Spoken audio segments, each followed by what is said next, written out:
Welcome into Inside the Game. Nate Wangler alongside Ryan Glinsky, episode 221 here on the National Soccer Network. You should do one horn for every episode. That's what I think we should be doing What? moving forward. So every one horn for every episode. That's what I'm thinking moving forward Oh if you boy. want. So you got 222 horns tomorrow. So if you just make sure you got those fingers in the arm ready and that you're not, going to burn out because it's a lot of horns, but I feel like that's what we should be doing. Just saying. Ooh, it's a lot. I might just take off the headset for that. Don't even know what you're gonna say. But welcome back into Inside the Game. Make sure you give us a follow on social media, National Soccer Network, wherever you find your social media. Ryan, I wanted to just mention this because I know that you mentioned it on the show at the tail end of last week.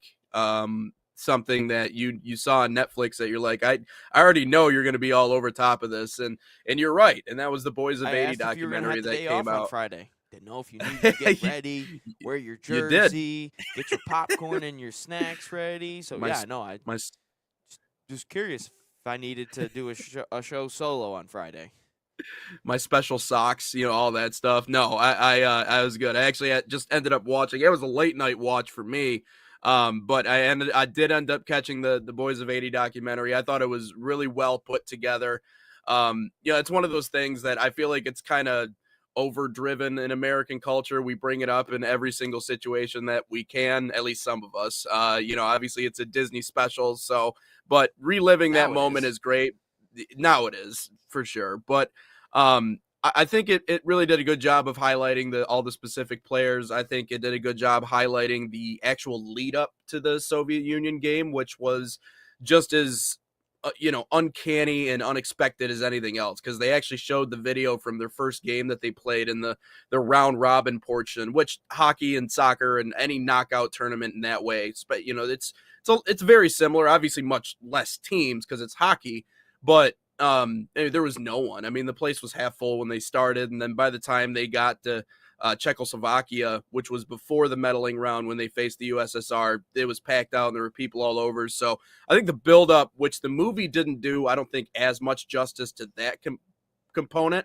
I thought the documentary did really well. I just wanted to read off some of my favorite, or at least my favorite Herb Brooks quote from the movie, because they did a really good job in the actual movie itself and in the documentary of portraying him the way that he was, which was he was cold and frankly he was an asshole. And it's actually, he talked about it after like all this was done, like he felt like he needed to be, because that's how the Soviet Union, that's how the Red Army was. I mean, it was a society, as a culture that emotion isn't a thing. Like, it's such a collectivist culture that if you smile, everyone else has to be smiling. Like, there's no room for individual feelings or creativity. Like, it is a very collectivist culture. That's just how the Russian people are. But Herb had some funny lines. One of them being, and if you're ever a head coach, Ryan, maybe you can drop this one on the kids. You're Okay. playing worse every day. You are playing worse every day, and right now you're playing like it's next week. Ooh, That one was that was a pretty funny one. I was sitting in my room I thought he was laughing, gonna go and Izzo. You can't guard my mom. you can't guard my mom. That would have been good too. There were a few other ones that I didn't write down, but that was Steve Janisak, one of the goalies, that he said that too. He called him Janny. He's like, yeah, Janny, you're playing worse every day, and right now you're playing like it's next week. So that's funny. And if I'm ever a head coach, I'm dropping that line one of these days, 100%. But anyways, that's enough on the Boys of 80 documentary. I recommend anybody that's out there that just likes a good story to go watch it. You don't even have to be a hockey fan. It's just So it's one of those. Yeah. So how accurate is the movie then? Because I haven't watched the documentary. I was doing other things this weekend. But I didn't even watch it yesterday. So how accurate is the movie then? Because I've obviously seen the movie. Surprisingly accurate. Yeah, Okay. because the documentary was going through the different things like regionalism, which obviously we saw a lot of that with the Minnesota guys and the Boston guys, and then you got, the different camps of players. So that was really accurate. Obviously, the socioeconomic standing between the two countries, that was all very apparent. That was all very much on display. And then obviously one of the things that they did in the movie, which, I found out about later, they actually studied the movements kind of like Bohemian Rhapsody. The I forget the actor is who played Freddie Mercury. He studied all of his movements in these certain performances in order to directly replicate exactly what it looked like for the movie. Miracle did the same exact thing. Oh yeah, Like because they the recruited way that actual hockey players to be actors. yeah, They didn't recruit actors to be hockey players. right. So that all of that was really accurate. The thing that I liked about the documentary that the movie didn't really get into, the movie Finland was just like a note at the end when they won the gold medal. But they once again in the documentary they actually went into the game, and Herb's speech, which is that's the one thing the movie played up, was Herb's speech before the Soviet game. Well, Because he obviously. walked in, yeah, in real life, and he walked in, and he said, it was like three different lines. I forget what he said specifically, but he's like, "This is your moment, go take it," and he walked out. Like obviously the movie, it's like a whole big thing, but in Finland, before Finland, he goes, "If you don't win this game, you will take it to your grave," and then he just walks out, and I'm like, whew.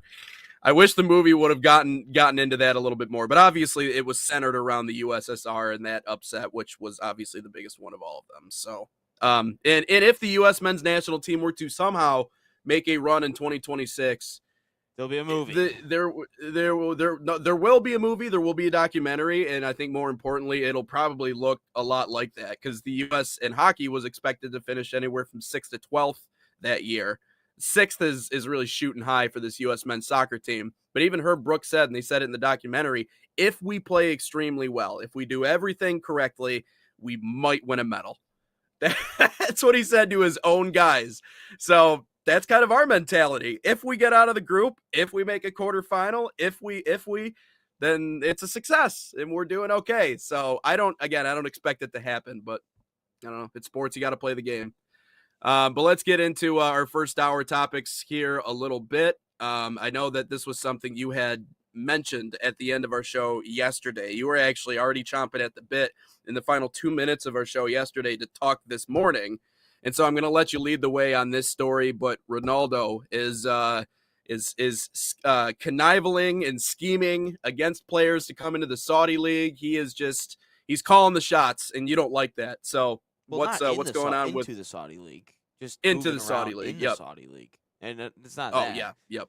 No, it's quite simple, and Ronaldo doesn't think that his team is being treated fairly and himself fairly, which is weird because he makes like £500,000 a day, but it's whatever. But no, this is currently the saga that happened yesterday. Of course, yesterday was deadline day for the January transfer window. Yes, it was February 2nd yesterday. I do understand that, but just blame Europe.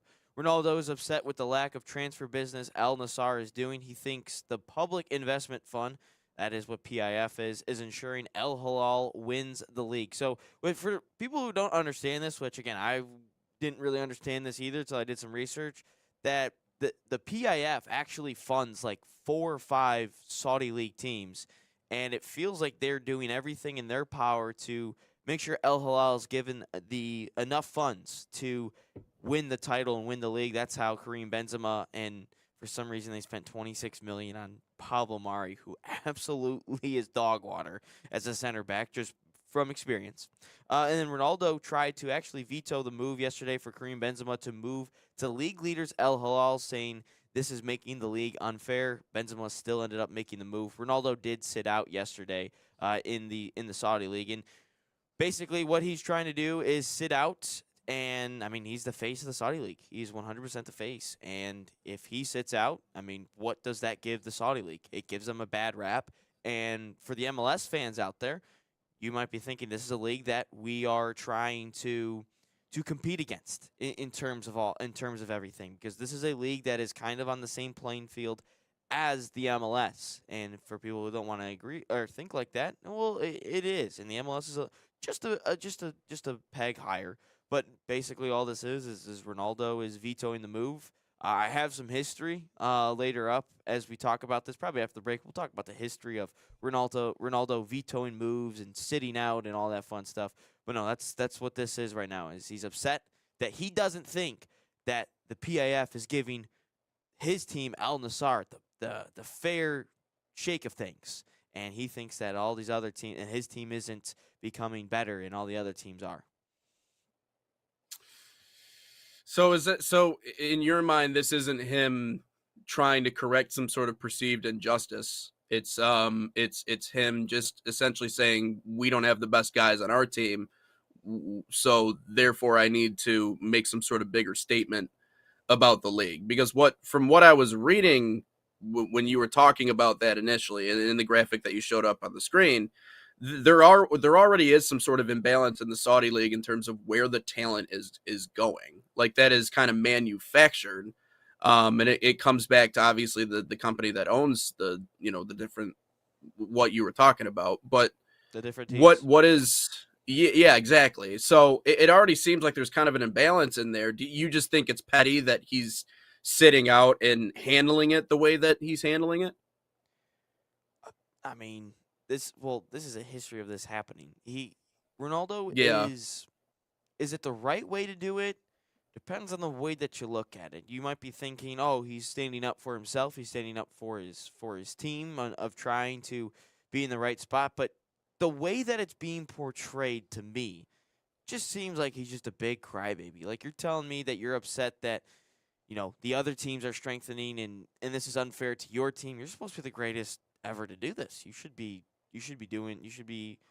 fine with this. Kareem Yeah. Benzema's old as too. Like they're 1 point ahead of you. And sure being Benzema being added, I'm sure strengthens it, excuse me. But no, I just his response is very Ronaldo esque. It's very LeBron esque. It's very crybaby like. Yeah. That's what it just feels like to me. And Yeah. I think that to me, I think this is the wrong way of doing things. To me, I think that this is the hand that you're dealt. I mean, you played for Real Madrid for forever. That's you got the benefit of the doubt and everything for 10 years. I mean, you got the moves you wanted every way you want, every stop you made outside when he was a teenager. But ever since he moved to Real Madrid, Juventus, Man United, he's gotten every move he's wanted. He's vetoed Yeah. managers for crying out loud. That's later on. But he's gotten everything that he needs and he's crying about it. I mean, I get it for himself. He's standing up for himself. He's got so much pull as it is anyway, but it just sounds like you're just being a crybaby about it. You know what? Go out there and go play the games. Ultimately, everything is on paper. Sure, it looks like El Hilal's got an advantage, but you know what? The games aren't played on paper. The games are played out in the field. Go out there and win it. Stop bitching about it. Go get it done. You're Ronaldo. You're supposedly the best player of all time. Get it done. You're right. Stop crying about Yeah. it. And that's what I sometimes I feel like, at least maybe with you and other people, that's what just doesn't sit well with them, especially if you want to do the whole Messi and Ronaldo comparison, which I know we talked about. We should really just like kind of carve out like an entire half-hour segment on our show just to talk Messi v Probably. Ronaldo, because obviously just how big of a conversation that is in the game.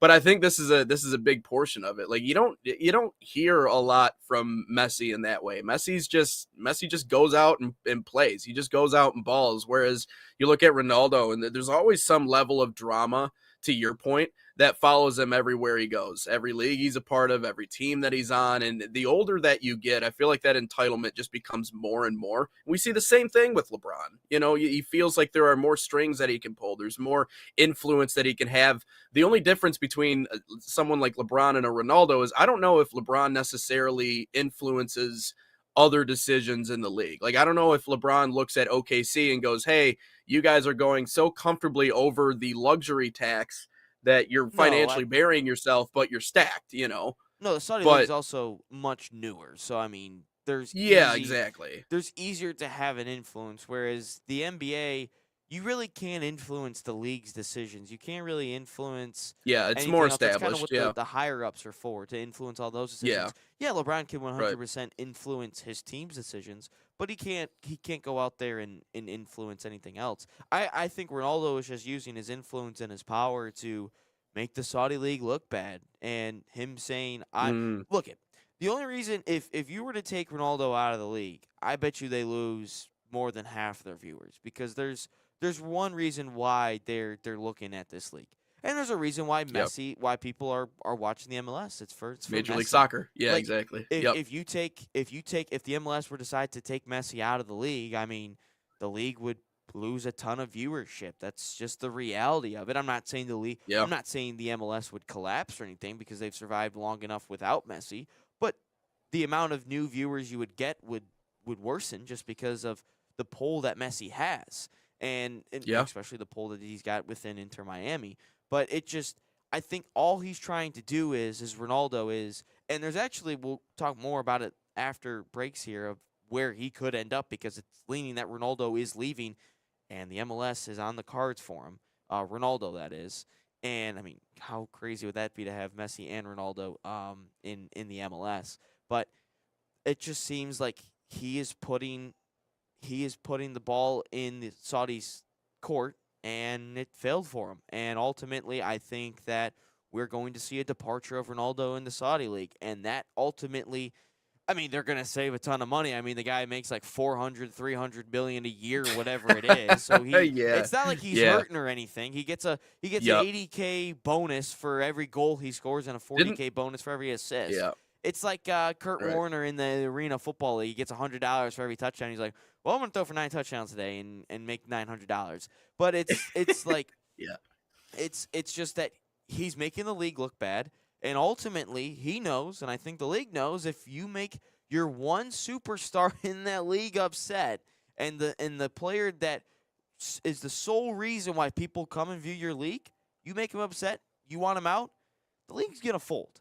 And the Chinese Super League, I've always said this. There's every 10 years or so, there's going to be a new soccer league that pops up in a country where there's a lot of money and a league that isn't established yet.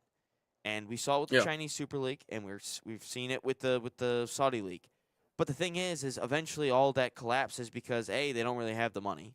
2, the views and sponsors don't really come in. 3, eventually your superstars, the reason why people come to watch them, start to get upset. You don't pay them because sometimes people have said they don't get paid for months. And eventually those players then leave. The league collapses. But for a brief couple of months, everyone thinks that this league is going to take over the Prem, La Liga, Bundesliga. That's just not the case. And eventually we're going to see the same thing with the Saudi League, just like we saw the Chinese Super League probably 10-ish years ago. I don't remember exactly when all that happened. Well, with the amount of money that is being thrown around by the Saudis, I almost feel like there's kind of like this like sense of like invincibility. Like they have the money to be too big to never fail. And the truth is that they're trying to break into. Yeah, that's true. But they're trying to break into every market because the amount of money that they do have, obviously the oil money and everything else. One fight a month. You're fine. You can sustain. Probably do it. Take over boxing for crying out loud. You have that. I mean, boxing's dying as it is anyway. It's just becoming. They're trying to take over. They're trying to take over rugby, which I don't know. I mean, it's still a niche sport, but I mean, I guess they can make probably a super league over there. But I get what you're saying. It's more Ronaldo making it about Ronaldo and less about addressing what the perceived corruption is. Which again, there are ways of going about that, but just by sitting it out, it feels like a hey, look at me kind of moment for him. But let's take a break. We'll continue this conversation on the other side, telling you guys about the super camps. You're talking about super leagues. How about the soccer camps, rather, that is FC Bayern. Summer soccer camps are a proud sponsor of the National Soccer Network, fostering football excellence across North America. Open to boys and girls of all skill levels, FC Bayern camps deliver elite training inspired by FC Bayern Munich's world-class philosophy. Select your city and start a promising soccer path. And right now, save $30 on registration by using promo code BayernNSN30. Again, that's BayernNSN30. Or scan the QR code on your screen. Learn more at fcbayernyouth.com.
Back live on the National Soccer Network, talking about Cristiano Ronaldo in the Saudi League right now and that whole saga that's going on.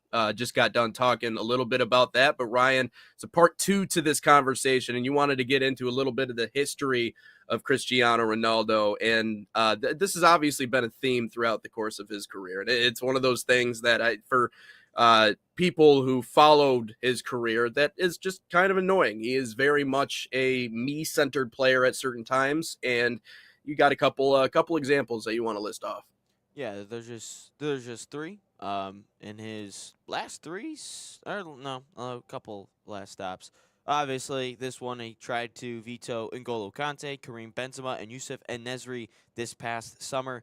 If Benzema, the thing was that he was trying to stop is Benzema then goes to Al Hilal, then it create a domino effect of Conte going to Turkey, and same with En-Nesyri going to or coming into the Saudi League and from Turkey. So it was going to create a whole domino effect. That's why he ultimately tried to stop this move. In 2022, he vetoed Man United trying to sign Antonio Conte as the Manchester United manager. I believe at that time, can't remember where Conte was, because I think no, that was after he got sacked. So, no, that was before he went to Tottenham ultimately. But said he just straight up did not want to work with Antonio Conte. But Conte ended up going to Tottenham, and he got fired from there, and I don't even know where the man has been since.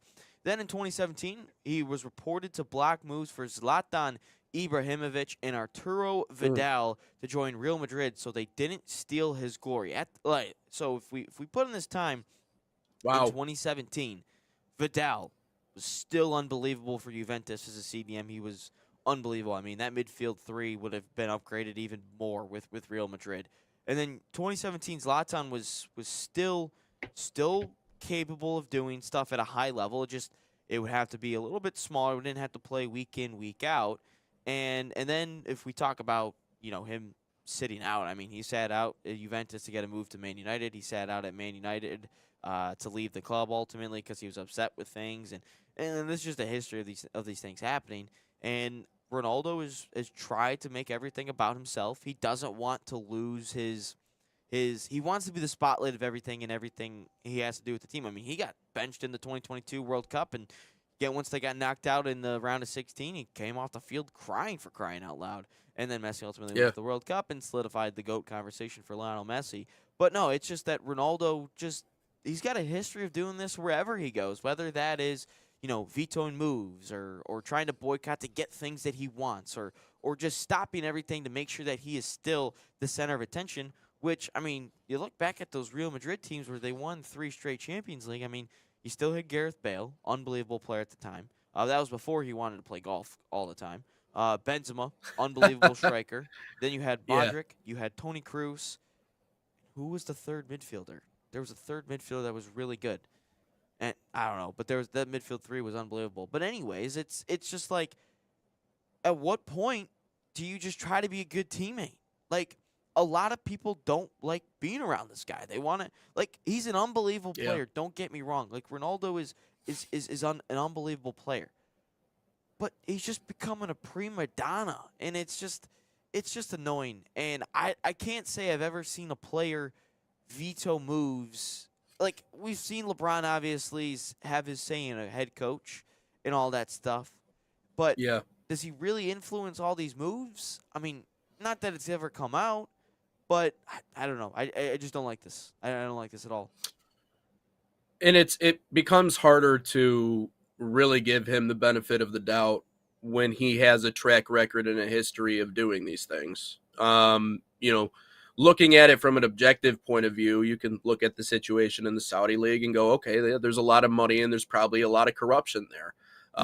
With the amount of money that's flying around. And so I can see where, maybe Cristiano Ronaldo, and there's probably other players that probably feel the same exact way, that this just isn't right the way that this league is run. And I don't think they're unique in that. I think there's a lot of professional leagues that are going to kind of manufacture parity in one way or another, or manufacture a league or a team of superstars or a collection of teams. We see that all the time.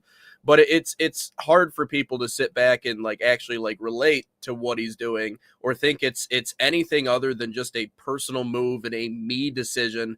When you listed off all the examples that you just listed off, there's a track record here. It very much has a boy who cried wolf kind of vibe to it. Like at this point, no one's buying it.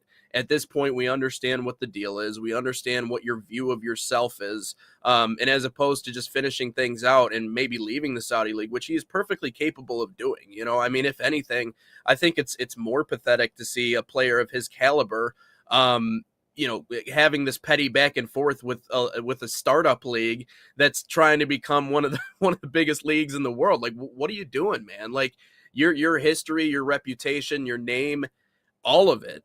And yet you're over here having a petty back and forth with the Saudi league. You know, that's the thing, that it's not a good look for Ronaldo at all either on that side. So from a reputation perspective, I think it's damaging. But again, if you're looking for sympathy from the football world for the decision you're making, you're not going to get it from a lot of places because, again, simply they understand who you are, they understand what you've done, and they understand that this isn't the first time that we've seen these types of things out of you. So the question of Ronaldo coming to Major League Soccer, though, I think is an interesting one. I think maybe hypotheticals on where he could land.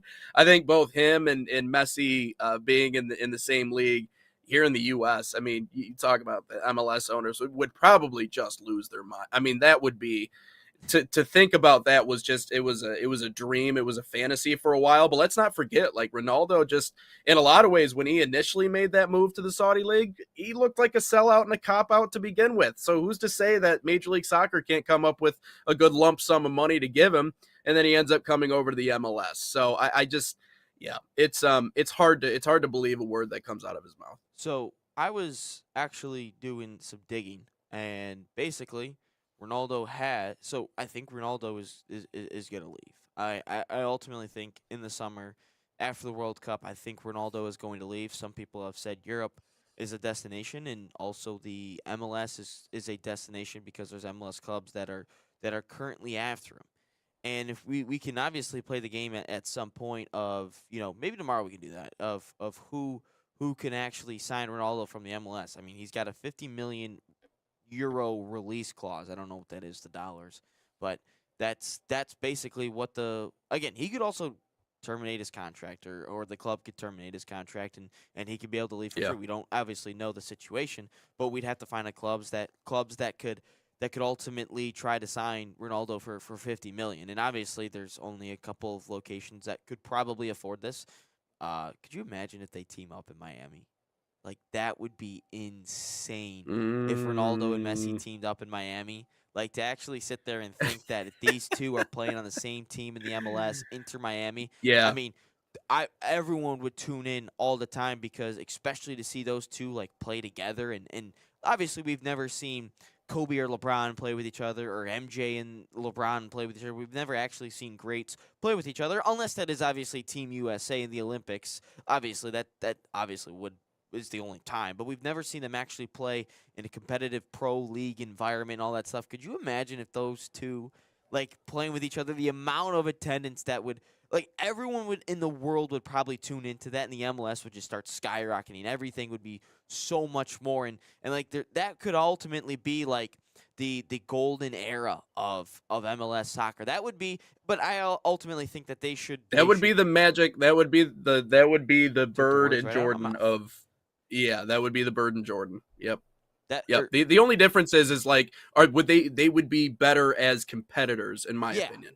And versus on ultimately, the same team. I think the MLS would veto that move, because they're like, dude, you got to go to a different team just to see people compete. Yeah. I think that's what. Right. And ultimately, the new GOAT conversation would be like, well, who has the most MLS cups? Who's got the most US Open cups? Who's got the most of that? Like, that's ultimately what it would come down to. But I think for the MLS, like, that would be the best thing that could ultimately, this whole saga yesterday could be the best thing for MLS soccer.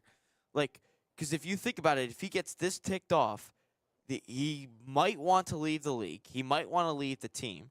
Obviously, lots of things can still happen before the transfer window opens up again, and a lot of things that have to go right behind the scenes. But I'm just saying, this could be the best thing that could happen to MLS soccer. And in my own personal opinion, I think Ronaldo is just a bitch at this point. Like he just tries to control everything, and that's not me. He called It's no everybody me. bitches on the show. I know this isn't me hating this, and this because I like Messi more. That has nothing to do with it. I think Messi's a better player. I think Messi's a better teammate.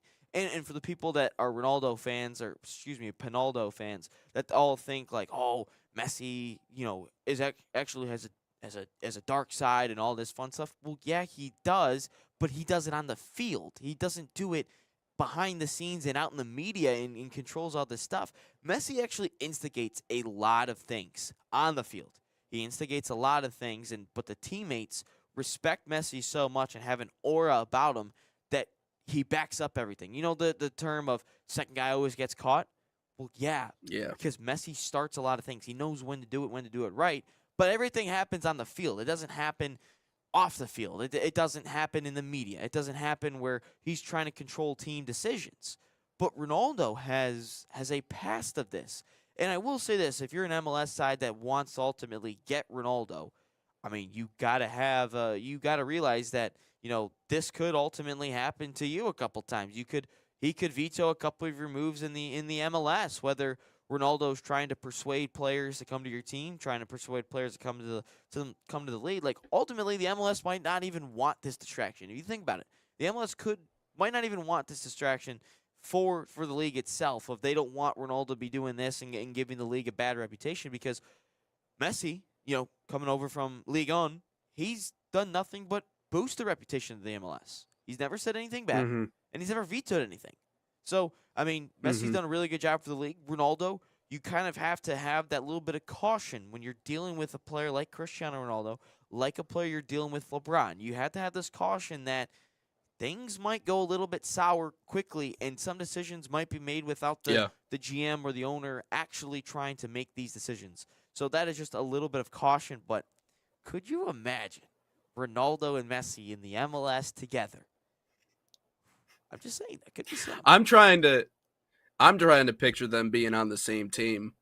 That's where my mind automatically goes. It's like this world in which the Messi and Ronaldo camps, who forget MJ and LeBron for a second.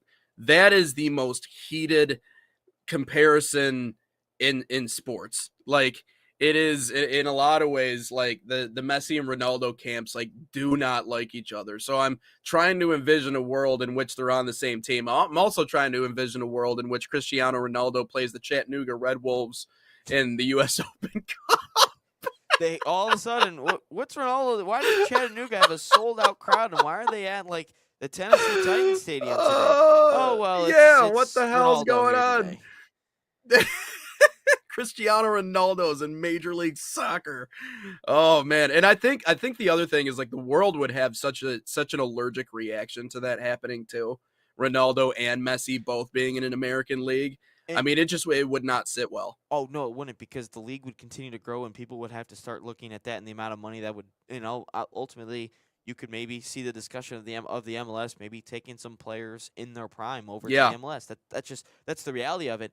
But I will say this: you just talked about LeBron, MJ.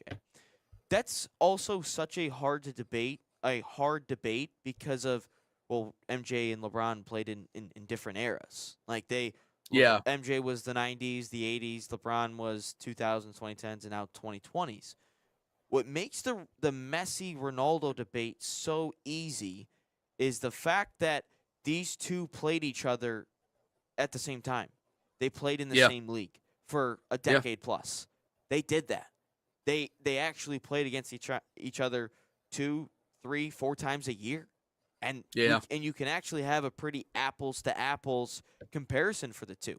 The only difference is once Ronaldo left Real Madrid to go to Juventus, and then Messi goes to France, and now Ronaldo in Saudi, and now Messi in the MLS.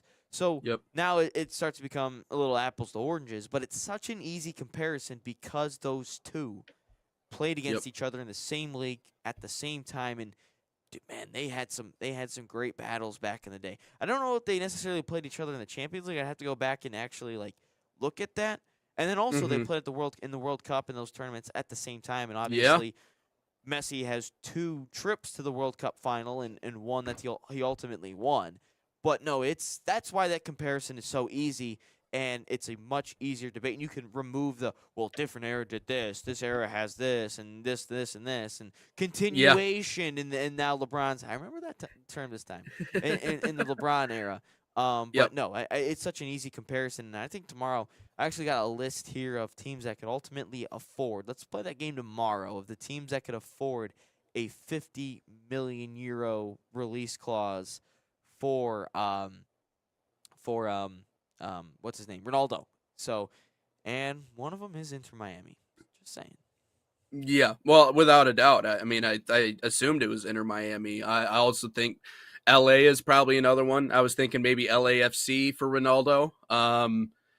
Man, what's a couple of different California franchises. So yeah, I would assume, yeah, that there is, and we've always said that, like the MLS, it's not a question of financial backing. It's just a question of when will it finally break? When will you finally have your moment? Messi was the first.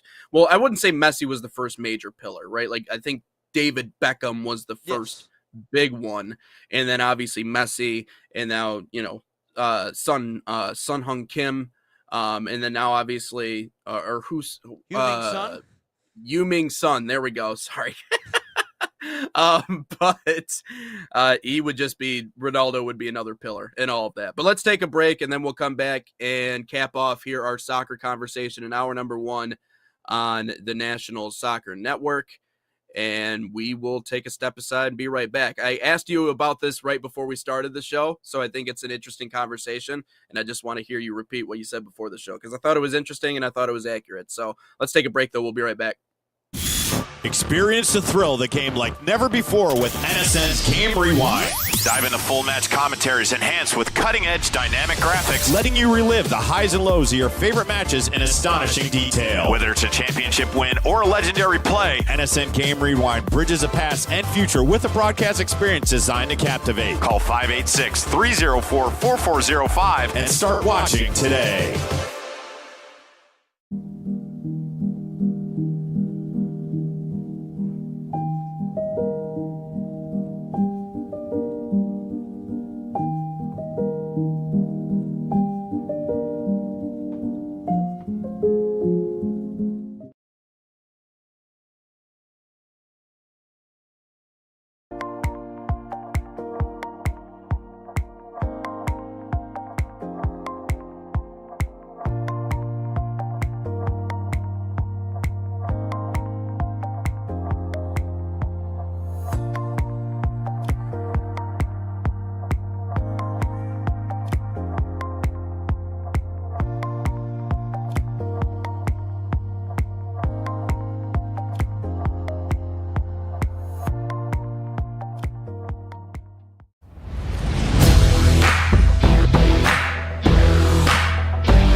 Back live, National Soccer Network. Nate Wangler, Ryan Glinsky here on this. Is today's Tuesday, right? Yes. All right, I get my days all mixed up. Today is Tuesday, episode 221 here on the National Soccer Network, wrapping up our soccer portion of our conversation today. We got a good stacked lineup of stuff coming up on the all sports section.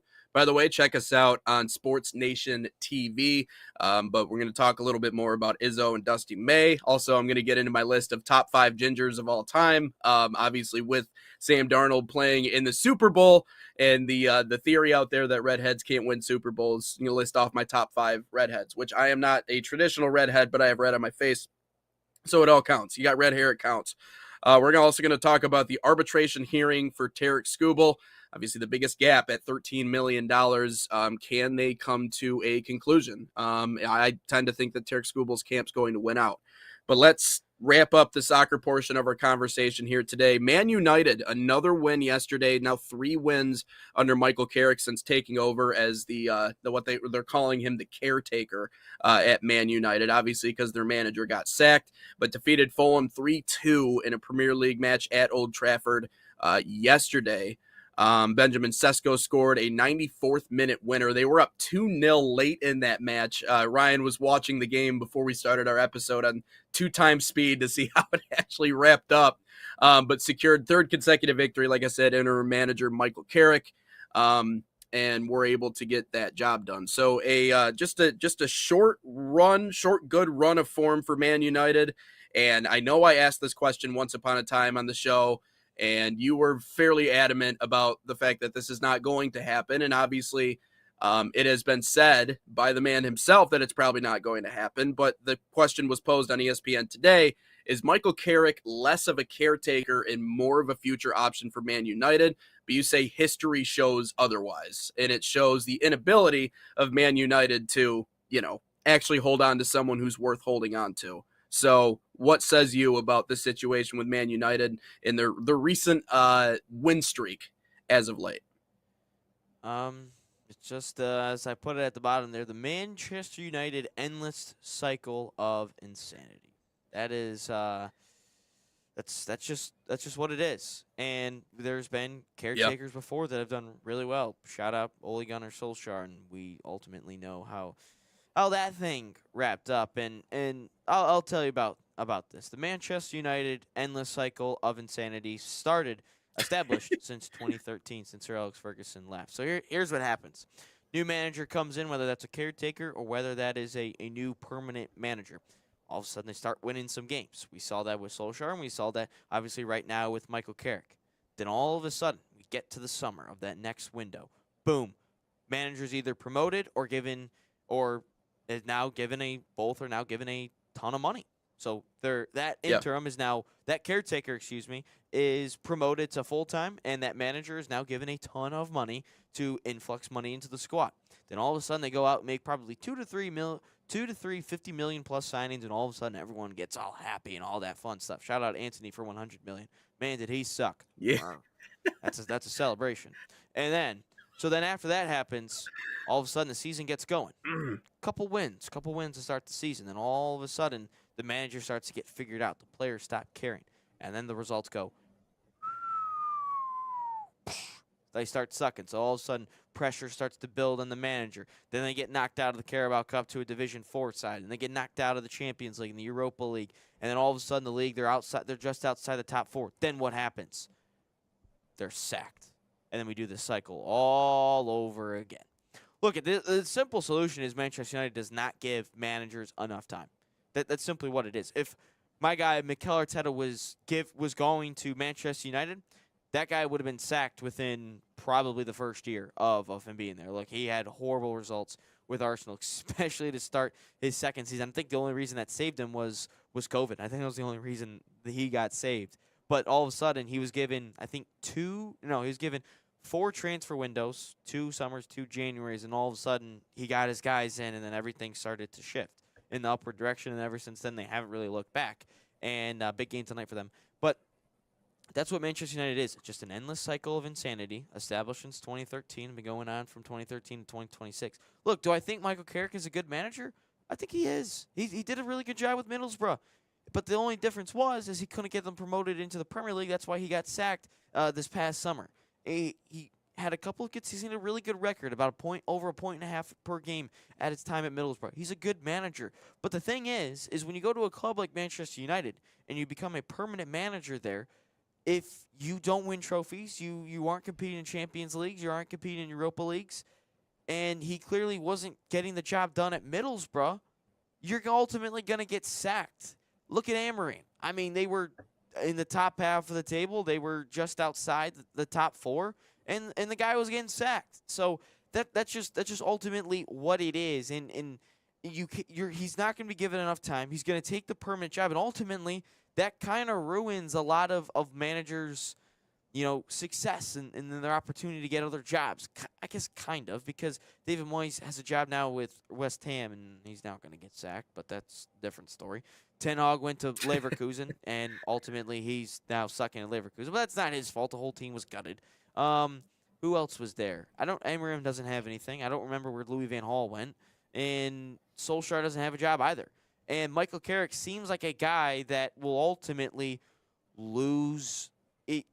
He's going to get sacked at some point within the calendar year, I believe. I believe if not early 2027. That's if he's given the permanent job. And a lot of these managers that are seen as the caretaker, they don't want to be promoted full time because they know what can happen with Manchester United. It's like like taking the Cowboys job. You eventually got to win some stuff. And the Cowboys haven't been doing that, obviously, since the 90s.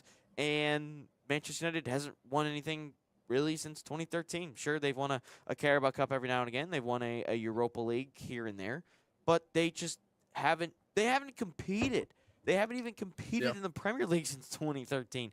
We're kind of allowed, they have a couple second place finishes, but if you look back at the table, it was a country mile between first and second. So no, that's why Carrick, if he does take the job, well, good luck, Michael. I imagine it would be hard for anybody who is in a position to manage this team, even for a short amount of time. Probably has some serious trust issues with the front office. And that means that there's always going to be an air of uneasiness. There's always going to be an air of looking over your shoulder. And as a manager, the one thing you're looking for is trust.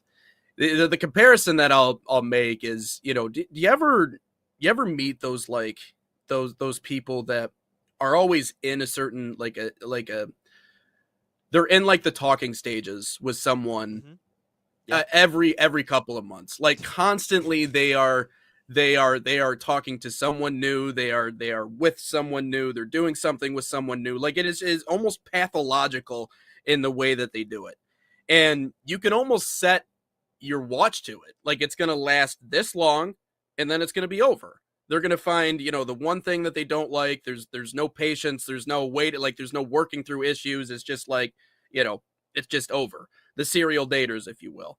That's what it's the person that you probably don't want to be around or be with because you understand how this works. Like we're going to be okay for this certain stretch of time. And then eventually it's just going to fall off a cliff and it's going to be over. And then we're starting from scratch again. So this is like these managers, and Michael Carrick being one of them, deciding, do I try to stick it out with the toxic person and just hope that maybe it goes well? Do I try to stick it out and think that, maybe they'll change, maybe they'll change their mind, maybe they'll act differently this time around? When people tell you who they are, believe them. Whether that be joking, whether that be whatever it is, if they tell you who they are, then believe them. And Man U has told you who they are a lot of times. And you just talked about the last decade plus of them acting this way. So for Michael Carrick, it's like, in what world would you ever want to put yourself in a position, much like if you're going to go after someone who's a serial dater, you put yourself in the position, you volunteer yourself to get your heart broken at some point. That you are volunteering to do that. You know it's going to happen. It's going to happen. You know what's around the corner. It's going to happen. It's just a matter of when it's going to happen. And that's where it's like, I don't care if Michael Carrick is in his mind the greatest manager of all time. You're not going to work for a company that doesn't respect that, or thinks that they know everything, or thinks you have to change and readjust your style and everything you are about yourself to fit this image that Man United has of themselves, which doesn't exist, and it hasn't existed for a long, long time. So I don't. That's where that's like the life analogy that I feel like I can draw parallels between. So the is Michael Carrick is really just a caretaker? No, I think he's more capable than that. I think he is capable of building a culture and winning matches and doing much better than what they've done in the past. But you need a front office that isn't toxic, that hasn't been through the litany of breakups that you just mentioned. And sometimes when that stuff happens, when those situations don't really work out, it always pays to look back at, okay, what could I have done better? What could I have, because that's going to help you grow into the future. I don't think Man U has any sort of reflection. I don't think they have that side. I think it's everybody else's fault that we're in this position, not us. Not us. You're It right. isn't us. It can't possibly be us. You're right. So and yeah. you're not the only one that doesn't or that says that. And I just want to put this out there for the people. Ole Gunnar Solskjaer, excuse me. He was simply there for a caretaker manager in 2018 and lasted quite a while actually. He had a 74% win rate during his time. He won 14 games in 19 games with only 3 losses. So a 74% win rate. Then let's look at his when he became the permanent manager. He managed 168 matches, won 91, but that win percentage dropped to 54% with 40 losses and 37 draws. And obviously that's, a bigger sample size, so you're going to lose more games, obviously. But to have a 74% win rate as a caretaker and then all of a sudden a 54% win rate as a permanent manager over the time there, I mean, yeah, that's what I'm talking about here, because what happens in these new manager bumps, and we see it in hockey all the time, it's these coaches come in with a little bit of a different idea, and they have a different idea. The new players get a little bit happier because there's some new ideas going on. It happens everywhere.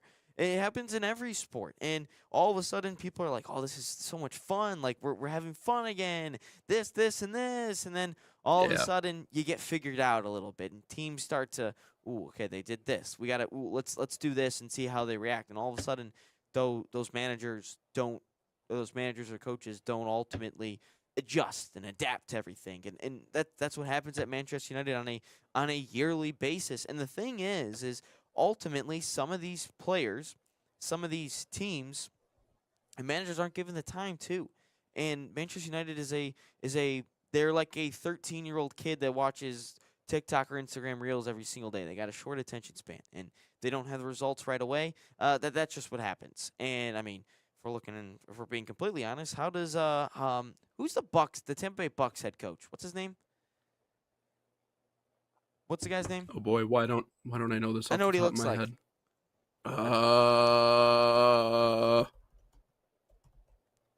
It's what's his face? Oh, Todd Bowles. How did I not then know why that? is Todd Bowles go fired? ahead. I mean, it's the same same play. It's Yeah. the same family that's running it. But no, it's a messy situation in terms of Manchester United. Do got a couple of mailbag questions regarding the Ronaldo situation that I find a little bit go ahead. funny. And we got a couple of minutes here before we get to 10 o'clock and tell you about the Barcelona camps. But this is coming from Danny. He said he's gotten all the players he's asked for and can't win. Maybe the team doesn't want to spend any more money till the team sees some progress. They haven't won anything since he's joined El Nassr. Well, yeah, he's right. Yeah, they haven't won anything. He's gotten a lot of players, but yeah. Sadio Mane, best player in the world. Sadio Mane. I forgot who said that. Some fan said that. I'm not laughing. I just think laughing. I just think it's pathetic to see him just pointing fingers as much as he is. Dude, like you're one of the greatest of all time. Like 1A, 1B with Lionel Messi. It's the drama that really it doesn't sit well. This one's a little dumb. This is coming from Israel Calderon. Bro brought up Messi, the same guy who retired because he kept losing in Argentina. The guy who had to have his friends on his team. So ridiculous, man. Focus on the NBA or the NFL. Well, I'll tell you, Calderon. If you're talking about Messi almost retired with his national team because of he couldn't win anything, then yeah, you have a valid point. But the thing is the players vouched for Messi to come back, and he did. And we're seeing there's only one other team that has the stretch that Argentina has. And we can argue Copa America versus Euros all you want. We can absolutely have that discussion. And I think everyone would agree that the Euros is a better competition. But you still won the World Cup ultimately, which matters. But there's only one time a team has won, an international team has won 3 straight domestic or 3 straight competitions. And that is 2008 to 2012 Spain, who won the 2008 Euros, the 2010 World Cup, and the 2012 Euros, who battered Italy in 2012, by the way. And then what does Messi do? Wins now it would be the 2020 or 2021 Copa America. I forgot with all the COVID stuff. Then 2022 World Cup, and then the 2024 Copa America. So, you Yeah, and then his friends joined the MLS side of Inter Miami. Let's stick it to him, Ronaldo fans. You can't say that. A real Pinaldo fan over here. I should say Ronaldo fan. He says diehard Ronaldo fan. Super Loop says diehard Ronaldo fan, but man, he needs to stop embarrassing himself. Yeah. I would say. I would say that. I'd say that's a good one. Okay. This is coming from Jerry_balls. Great profile photo of the way, by the way. Didn't Inter Miami get a bunch of players from Argentina to win an MLS Cup? But before that, they had players from all over South America. I mean, technically, they all came from some came from Europe, over in Spain. Jordi Alba, Sergio Busquets. Then you had Rodrigo de Paul. He came over from Argentina. I mean, Suarez, Uruguay, obviously. But he came over from Atletico. So, I mean, yeah, he's South American. But, no, I mean, yeah, a couple players absolutely did come over. But, again, this is talking about the MLS and stuff. And the issue is Messi has won something in the MLS, and he isn't crying about it when he doesn't get his way. That's the whole discussion about this. Some of these people are just interesting. Let's see. Maybe we can say let's do. It's like little like hating on people on the internet. That's what we talked about before coming into our show. Like I don't know, man. When it comes to sports, like I don't know. I just don't. Jeremy Fears ones that I should probably read. Oh, I'm sure. I'm sure. I don't know if I can say. You know what? Bees nest to kick. Yeah. Last one. Disregarding your video about European teams enjoying American culture, Antonio goes, "What American culture?" Yeah, I thought that was funny. I was like, the fun stuff, dude. You know, like I don't know. Did you have a childhood growing up? That American culture. You know, hot dogs, apple pie, and Chevrolet. That's what I was trying to tell people. The beer tents, the little carnivals in the small towns. Midget all wrestling, over the place. as Ryan so passionately said. The midget wrestling in the middle. I mean, midget wrestling is pretty sweet. That's what I'm saying. Like it's great. Like it brings people in. You got minor league baseball. They can tell you all about that and how Bluey comes every once in a while. And the kids love Bluey. I will say I think my favorite night when I worked for the Lansing Lugnuts was Motown night. That was so awesome. Every half inning break, Motown song. I'm sitting there in the camera, in the dugout. I'm just vibing. Probably all the Hispanic players are probably like, "What is this?" And I'm sitting there just vibing. And then my guy Luis Morales comes over, and goes, "Hey, you want some Gatorade?" I'm like, "Yes, sir. I want some Gatorade, Luis." And that's why he's a pitcher now for the A's. So shout out to him. Let's take a step aside and tell you a little bit about who doesn't love some minor league baseball. FC Bayern. It's the greatest. It's the backbone. Some Coors Lights, some fireworks on Saturday night. There you go. There you go. Hot dogs, pretzels, which is better than hot dogs in my opinion. But anyways, cheese no, or, it's cheese and or it's mustard coming. with your pretzels. Cheese, and lightly salted. Please don't dump the entire bag on there. That's just not. It's It's not gonna go well. Mustard. No, well, a little bit spicy like stuff. cheese. You ever had a true Bavarian pretzel, like the thick ones? No. I think you might have. Maybe you just don't remember it. But either Probably. way, like those Shout out ones Frankie are good. Good with the mustard. Good, great, actually, in fact, with the mustard. So, and you can eat one of those after going to FC Bayern's Bayern soccer camp. There we go. FC Barca. Bayern summer soccer camps. Barca. Oh my goodness. I'm giving back to back reads here. Let's get back on track. FC Barca Academy is a proud sponsor of the National Soccer Network and the official academy of FC Barcelona in the United States. Designed for boys and girls ages 6 to 18, Barca Academy camps follow and replicate the FC Barcelona game model. Same philosophy used by Barca's professional coaching staff. Right now, you can save $30 on registration by using promo code FCB30 or scan the QR code on your screen. Find a camp near you, fcbarcelona.us/camps.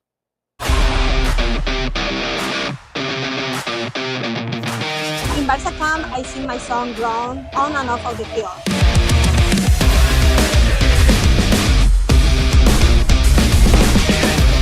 Don't miss the time to register. Sign up now for Barca camp.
It is time for the all sports component portion of our show here on Inside the Game, episode 221 with Nate and Ryan. Every day, weekdays, 9 to 11 a.m. here on the National Soccer Network. Ryan, I know we talked in length yesterday about Michigan and Michigan State and that matchup. Most highly anticipated matchup, you could say. I mean, lowest combined ranking between the two in program history. Obviously, Michigan winning by 12, but all the antics and everything else that happens in and around the rivalry is why we love this petty rivalry so much, because it's not the biggest rival for Michigan. However, it is the pettiest, and I think in a lot of ways. And you put in our rundown here today. You think Tom Izzo and Dusty May actually hate each other. Hate's a big word. And I did see the video yesterday of Dusty May talking about how there's about 40 to 45 minutes of game film of MSU doing dirty non-basketball things, 40 minutes of MSU doing non-basketball things. Obviously, Izzo hates Michigan for obvious reasons. But what makes you think? Let's play the audio that makes you think that that's the case. So we'll start with Dusty May, because Dusty May talks first in the day yesterday. This happened after our show yesterday. Dusty May first, and then Izzo had a press conference later in the day, and then those people then made their way to Michigan State and asked questions. So this is Dusty May regarding Jeremy Fears, who I got a lot of heat from the other day. I think there were several plays that are very dangerous, and I am incredibly proud of our guys for the responses they had to some of those situations. Incredibly proud for their self-control, their restraint, and their impulse control. I'll leave it at that. Tony? But they're not isolated incidents. I'm not going to get into that. I have no idea, but I do know that I thought there were a couple plays the other way too, like jumping into a guy and getting a foul when it was a complete joke. This is what it's supposed to be. It's supposed to be. And you know what? Michigan's over. I'm moving on to Minnesota. No insult to you. I don't care what Dusty says. I don't care what they say. I don't care. There were some things Jeremy did. I addressed on him. But him and their point guard were going at it pretty good. That's what happens in games like this. So if anybody did anything dirty, tell them to call me. And I would be more. No, cut out there. He said he'd be more than happy to take those calls and talk about it. Yeah. You know, the my favorite apology is the one that goes, yeah, well, this is what they did. Yeah, well, this is what you did. Well, yeah, Tom, well, we have evidence. We have physical, tangible, visible evidence of these things happening. Right? And you can bring up examples. Okay, a kid was trying to draw a foul. That's the dirty thing we're talking about here. That's the one example that you can bring up. Well, they did things too. Deflection is, you talk about things being a bitch. Deflection's a bitch. Yeah. Because deflection is an endless loop. You never have to admit you did anything wrong, because there's always something in the can that you can just throw back at the other person. Now, mind you, that this is rivalry stuff, right? This is Michigan State rivalry stuff. The only difference in this situation is, I think, when Dusty May says that there's these aren't isolated incidents, and we saw this trend, and we saw this trend throughout the course of this game. I believe him, because we see it with our eyes. But Izzo simply saying, yeah, I address that. It is what it is. I address that. Everything else, give me a call if you see anything. Give me a call. Let me know. Okay. I don't. You've been doing this for 30 plus years. Or how many years has Tom Izzo been in this thing? I mean, 3 decades at least. But come on. Are we really gonna play dumb here? Maybe just admit. Now, I understand his clapback about Michigan's over. We're moving on to the next one. He's frustrated, right? He's frustrated after a loss. He understands just how important that game was for MSU. So obviously he's going to have a little bit of pushback. I wouldn't expect someone like Tom Izzo to roll over, but deflecting is a unique way to go about addressing this situation for someone like Tom Izzo. So I think the reason I say that they actually hate each other, because of obviously this little interaction, and then we had last year's incident obviously with the standing in the logo, which I can confirm with sources that was planned. I can confirm with my sources that was planned. And I thought that too. I was like, this is simply to light a fire under the the Michigan Wolverines. That's why I said when the Tigers were getting in their little skid during that rough patch right before the playoffs, I said the Tigers should get into a fight. Let's get a benches clearing brawl. Light a fire under this team. That's what I thought, and ultimately that's what Michigan did. Is they fought each other, or they fought Michigan State a little bit. But if we look back at it, Beeline got there, and it seemed like there was a pretty mutual respect. Obviously, they don't like each other. Obviously, they want to win the game. Obviously, that's different. But it didn't seem like there was any heated exchanges in the press outside the game. Obviously, and then you get Juwan Howard, and oh boy, Juwan Howard. Yeah. That's a different story. But now Dusty May shows up, and in the second game of the rivalry, all that happens on Senior Day, and then we get to this game, and we have these little interactions after the fact. Look, I think Izzo, who looked at that game and was like, "Wow, we got beat our own way. Michigan beat us at our game. Tough, physical, down low, grabbing offensive rebounds, getting those second chance opportunities, running the floor." Dunks, all that fun stuff. We couldn't get in the paint. We got bodied down low. That's what I think he's upset about. And ultimately, you don't want to lose to your rival. Obviously, that's its own different discussion. But then we see the handshake just keeps walking, gets out of there. Maybe it's his birthday. Maybe he was upset about that too. Maybe that's another thing. But I also think is and the one foul he's talking about, the Will Cheddar thing. Yeah, that's 100% not a foul. Cheddar, if you jump into a player, that should not be a foul. That's just my own opinion. But if we look at it, I also think it comes down to styles. How is Michigan State built? Everyone says, "Oh, they bought all the players." Well, what team isn't buying players? Get over it. Michigan had to go to the portal to find some of their guys. Well, they have to when you got a roster of 2 years ago of an 8-24 roster. Yeah, you gotta gut the roster. But returning players, you have Roddy Gale, you have Namari Burnett, you have an LJ Kaysen, and your incoming freshman that play is Trey McKinney. Winters Grady was a player that played but seems to be hurt. But then you bring in your 4 of your 5 starters are transfers. Adai Amara, Yaxel Lindeborg, Cadeau, and Moraes Johnson. And you look at those players, and Izzo has time and time again said he doesn't like the portal. He doesn't like the money. He doesn't like all this. He wants it the traditional way. Well, Tom, you got to adjust a little bit. You got to adjust for the times. Look at this is at your disposal. All of a sudden, $400 million was donated to the university. Maybe you could use that money. I don't know how this is all working. Does that go to stadiums? Does that go to football? But I don't know. Maybe use that a little bit. I would start to use maybe some of that money and start buying some players. Like you have this high impact incoming recruiting class as well. But the thing is freshmen don't win in college basketball.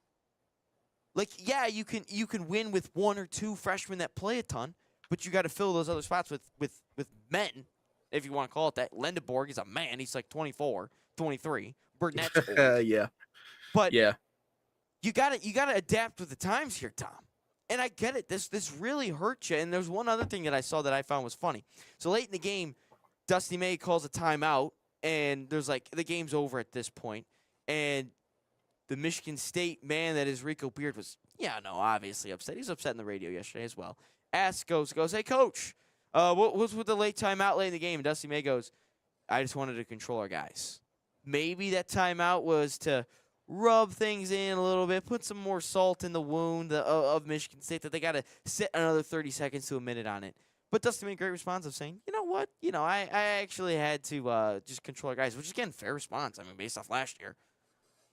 Yeah, well, and an understanding that something might happen at the end. I mean, that's where we've gotten with this rivalry. I mean, we saw it in basketball. We saw it in football in the couple of years, a couple of matchups preceding what happened, obviously, with the standing on the Spartan head last year.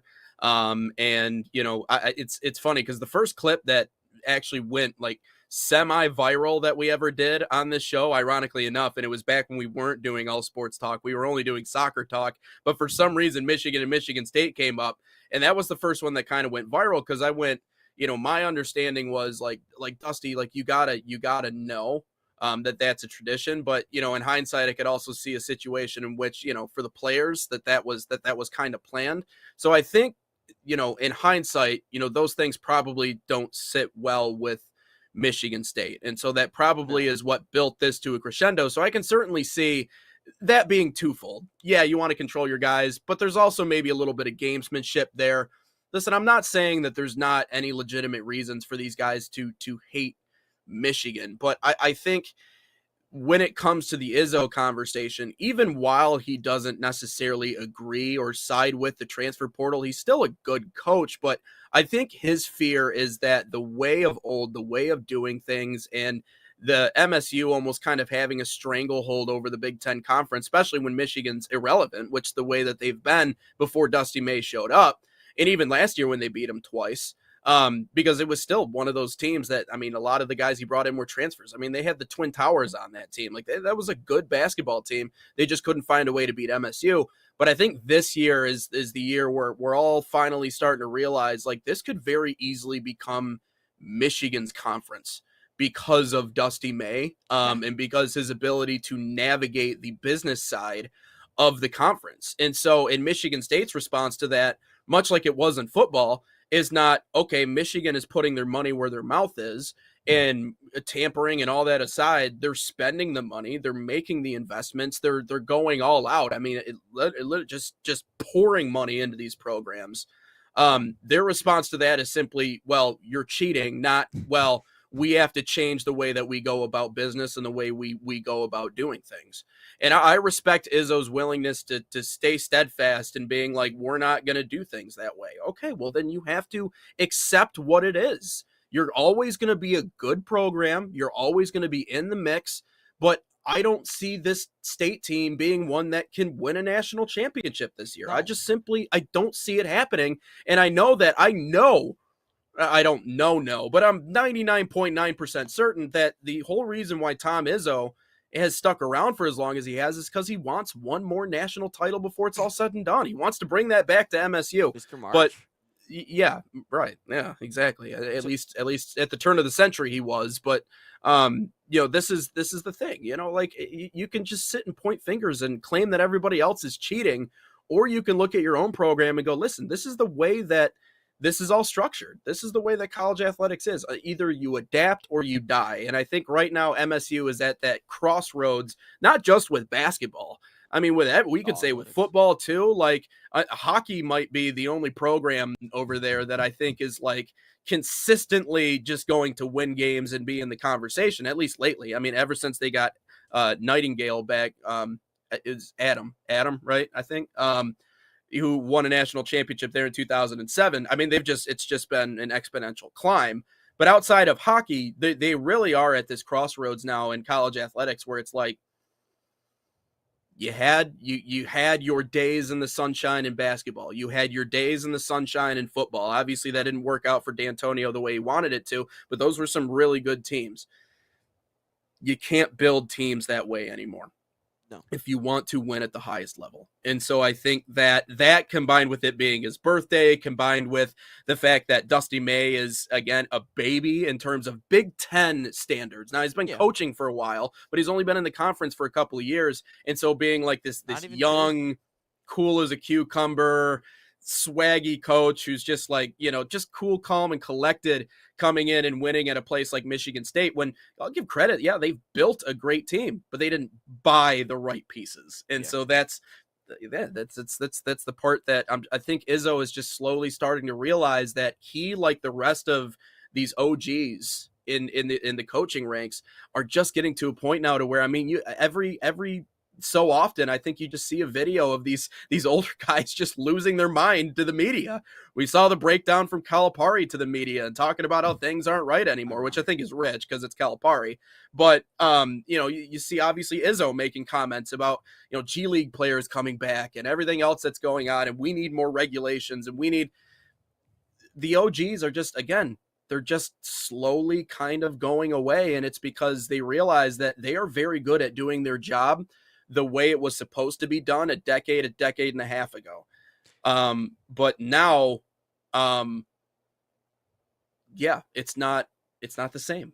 It's not the same. So I think that adds to the level of animosity with Michigan and Michigan State, which you really didn't need to add anything to that kettle cooker, because it is what it is. And the rivalry has gotten to a point now to where it's it's petty on a different level. I think it's always been petty, but there's not, I wouldn't even say in some respects that there's a level of mutual respect. You know, like I even look at football, like Michigan and Ohio State, yeah, they hate each other, but I even think there's a level of like mutual, like, yeah, but we're Michigan and Michigan State. Like college football would not be the same without our two football programs. It wouldn't. Like No. the story of the season wouldn't be the same. To not have this matchup at the end of the year would not be the same, regardless of records.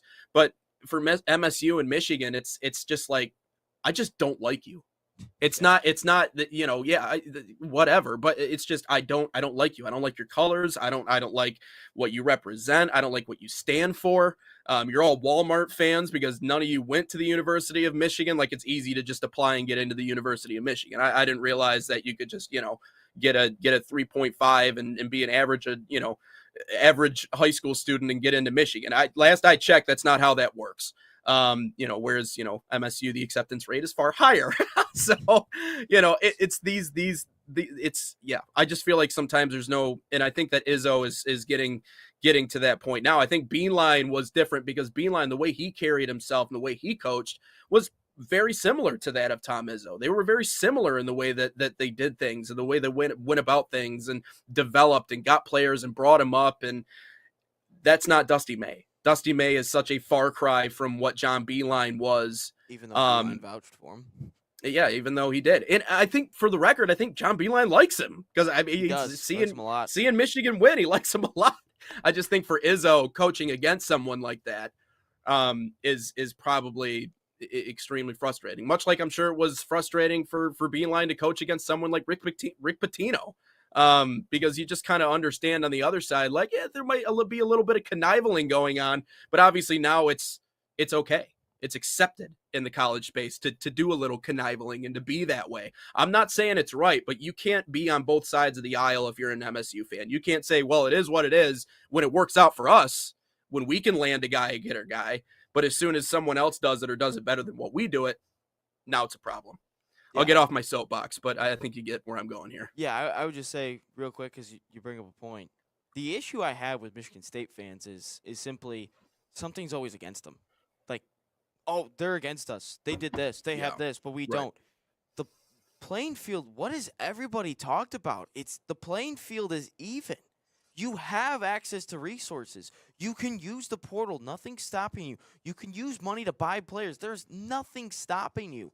But yet you don't use it. Well, we don't have this. I thought MSU's a great school. You produce CEOs and you produce all this. Your alumni's got money. You just had $400 million dumped into your school. Yeah. Use it. Do they trust the athletics office to make the right choices, though? Like, do they trust the people in that position? Probably not. I don't think the donors do. It's like, well, we have to be here in 2009. We have to operate like this. Newsflash, Michigan State, it's 2026. Yeah. Figure things out. You can use stuff at your disposal. You can use what Michigan is, but they're bought, but we're developed. Well, you know what? You can buy players too. There is nothing stopping you. And you guys like to be on the high horse when you beat Kentucky because they had a $20 million roster. Well, congrats on you, but Kentucky ain't any good. So you beat a bubble team. Congrats, Michigan State. And then when you play against the big boys this year, you're 0-3. But they bought players too. Nebraska bought players. They paid a CMU player that rides the bench $750K. But they bought a player. Great, Michigan State. You know what? You actually, instead of complaining about everything, go out there and do it. Go out there and spend some money. But you know, we gotta do it the right way. Newsflash, it's 2026. Get it done. Yeah, and isn't that funny? Because that's always been the knock on Michigan for forever. Yeah, but we gotta get to Michigan. Yeah, they decided let's start throwing money around. Let's do it. Yeah, we got it. But all the way leading up to that, it was always we got to get a Michigan man. We got to do it the Michigan way. And then obviously the Michigan way didn't work. It didn't work in a lot of regards. It worked. Kyle Whittingham now look at him.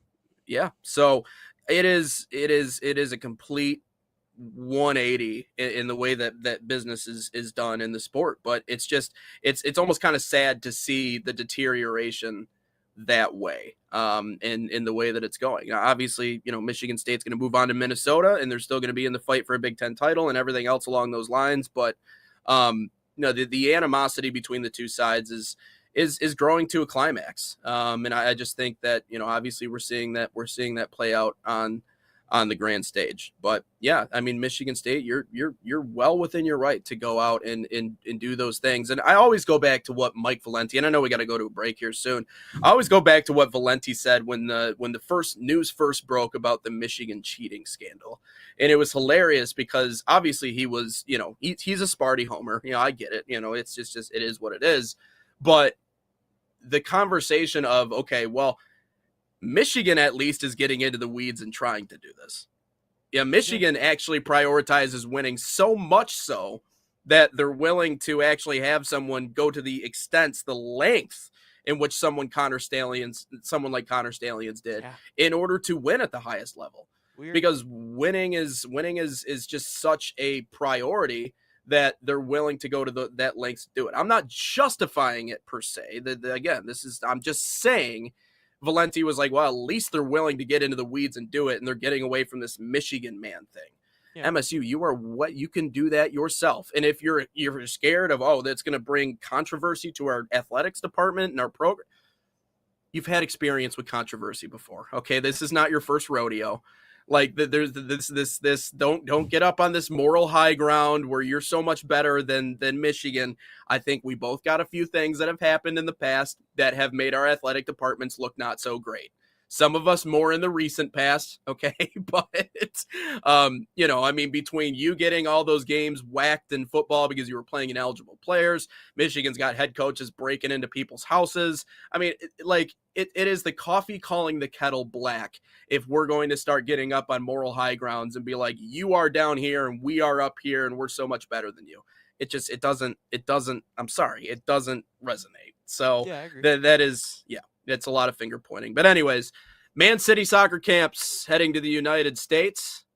They are a proud sponsor of the National Soccer Network, bringing world-class training inspired by Man City's global football philosophy. Players across the U.S. open to boys and girls of all skill levels. These camps focus on technical development, decision-making, and playing the game the City way. Right now, you can save $30 on registration using promo code MCNSN30.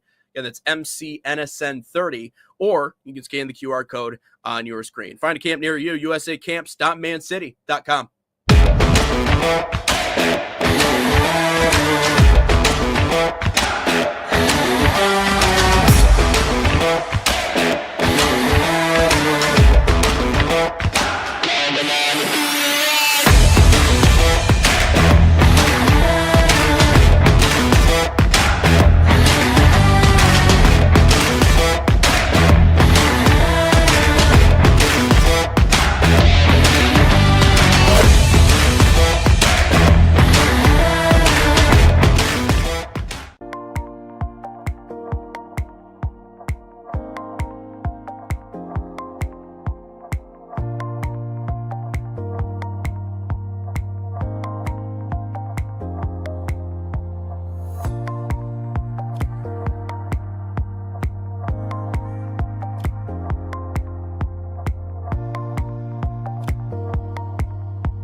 Live on the National Soccer Network, hour number 2 here on NSN, getting more into our conversation on the all sports component. Now we have the Super Bowl coming up.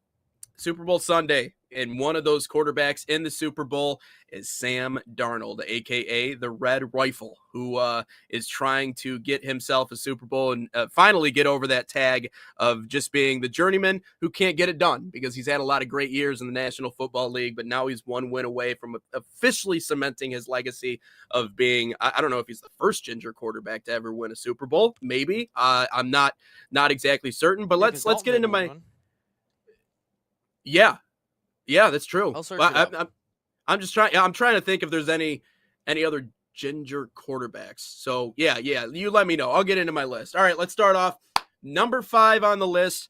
I'm gonna go with Ariel from The Little Mermaid. Legendary. By the way, that soundtrack is just top. It's top notch. If I ever put on a Disney playlist, I guarantee you a lot of those songs are gonna be from The Little Mermaid, and I know all of them by heart. When I was a child, she was my first ever crush, Ariel from The Little Mermaid. So I'm going to go with Ariel. Actually, number 5 on my list.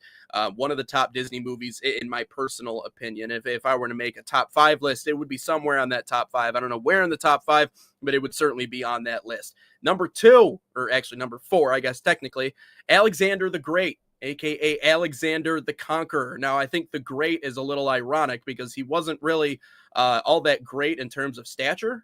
He was a short man, much like they all were back in the day. It's crazy to think that, 5'5" used to be, shout out Napoleon, exactly. 5'5" used to be the average size. Alexander the Great was not a large man, but he was short and he had ginger hair, which means that my man was angry. He wanted to see the world burn. Actually, he wanted to take over the world because he thought, he was the greatest. And so all the short, ginger-haired people, the Irish folks out there that I know that are just angry folks sometimes. They just want to take the world over.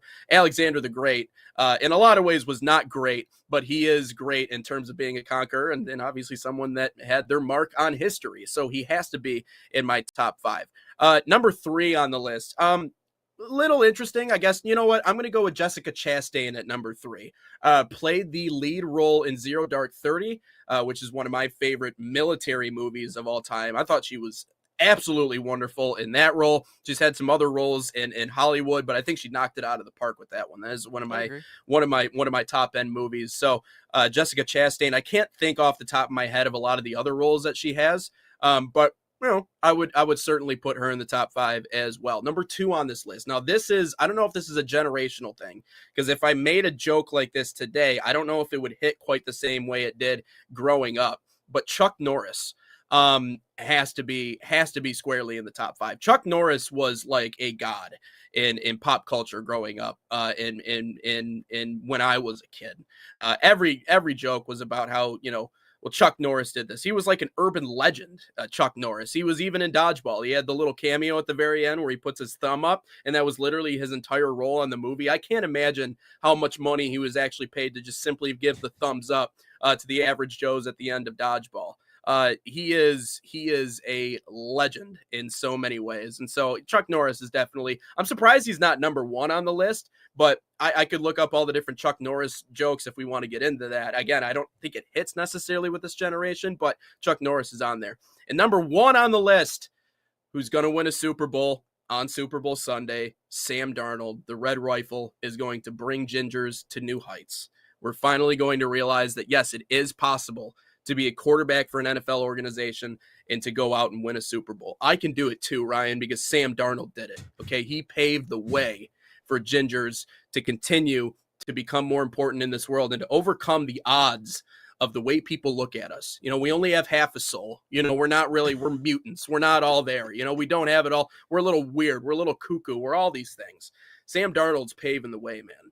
He's paving the way for the rest of us. And it's cool to see another Ginger in a position of power who's making an impact the way that Sam Darnold is. So when he wins the Super Bowl, I'm saying it right now, I'm calling my shot. Joe Namath, all right? I'm doing it. He's going to win the Super Bowl in a Ginger who was just seen as a journeyman, and nothing more than a journeyman, nothing more than a guy who can just fill a spot on a roster and be a productive quarterback and maybe get you to the playoffs. No, he's far more than that. He's the Red Rifle, and he's going to win a Super Bowl coming up on Super Bowl Sunday. All right. I like it. Thank you. So I did a little bit of research. All right. Thank you. There we go. It's a great top 5 list. I did a little bit of research. So Chuck Norris has not publicly disclosed how much he got paid to do that role. And then there has been a ginger quarterback to win the Super Bowl. Brad Johnson, who was the Bucs quarterback in I think the Gruden Super Bowl. He won the Super Bowl, and apparently he is ginger. So that is the lone wolf. So maybe Sam Darnold will join the list of great ginger quarterbacks. Carson Wentz could have won one, but before he died ultimately. But no. Yeah. But yeah. no, I think that's a great top list. I was wondering, is Alexi Lawless going to be on the list? No, No? absolutely not. No. Okay. No. At all time, I don't think, I mean, maybe. Okay, if I were to stretch this out to like a top 10 on the soccer portion, if this was our number one, maybe Lawless would find his way into my top list. But no. You talk about, you know what? Actually, I should just go back and make him number one just for the social media purposes. I feel like that one would do numbers. Because if Alexi Lawless has mastered one thing, it's not caring what other people think and making himself a character in order to stand out amongst the rest in the media. Yeah, I don't truly believe that he believes everything he says, but he says it with a purpose, and I'll give him credit there. Yeah, the only soccer players that I recognize that are gingers is Paul Scholes, Alexi Lawless, and Oliver Kahn. I didn't know he was ginger. I thought he was like blonde, but no, I think that's a great list. I thought maybe Cartman, who became ginger for an episode, I thought he would have made the list. I thought he was a really good ginger. Scott Tetherman, obviously ate his parents. There you go. He obviously ate his parents. I thought that would have been a good one. With the South Park one. And then he cried in front of the band that he loved. Yep. Got his revenge on Scott Tetherman. Yep. But no, hey, it's a good list. I think if you're a ginger out there and Sam Darnold wins the Super Bowl, I feel like that's got to be like your Cooper DeJean moment for the Whites for Cooper for the cornerback position. Like he really did well on that. You still got other ones on. I mean, a top 5 is tough, right? You got, Emma Stone, who's just an outstanding actress. You have Adele, who's obviously a ginger. Yes, believe it or not. I don't know if she's like dyed her hair and that's maybe why she's not, but apparently naturally she is a ginger, which we talk about great performers because I know both you and I are going, I believe, to the same Bruno concert coming up not too long from now in Detroit. I actually think Adele would be you talk about a good performer to see. I think she would be amazing live. To be completely honest with you, I would go watch it. Ed Sheeran's also on the list, although I don't. Some places have him list way higher than what he needs to. He's number 2 on the list that I'm looking at in front of me, which I'm just kind of looking up lists of Brian gingers Scalabrine? right now. Oh yeah, Mr. I'm closer to LeBron than you are. I love that line. How about oh, that's so funny. The legend himself, Bill Walton. Oh yeah, okay. Who was I felt like under the influence of every broadcast that he did. Yeah, he was not a very agreeable person, was he? I feel like he was just saying stuff to say stuff. Yeah, I vivid memories of watching him going back and forth with oh, you know what? I forgot to even mention this one. Blake Griffin. Blake Griffin, ginger? Mr. Lob City himself. Yes, of course he was ginger. Obviously ginger. he's mixed, but he had red hair. Absolutely, he had red hair. That counts. Yeah, I would. Mark McGuire, I guess, is another one if we're gonna go the baseball angle. But yeah, Blake Mark Griffin. McGuire. If I'm, the Mr. Steroids. Dale Earnhardt Jr. for our NASCAR fans out there.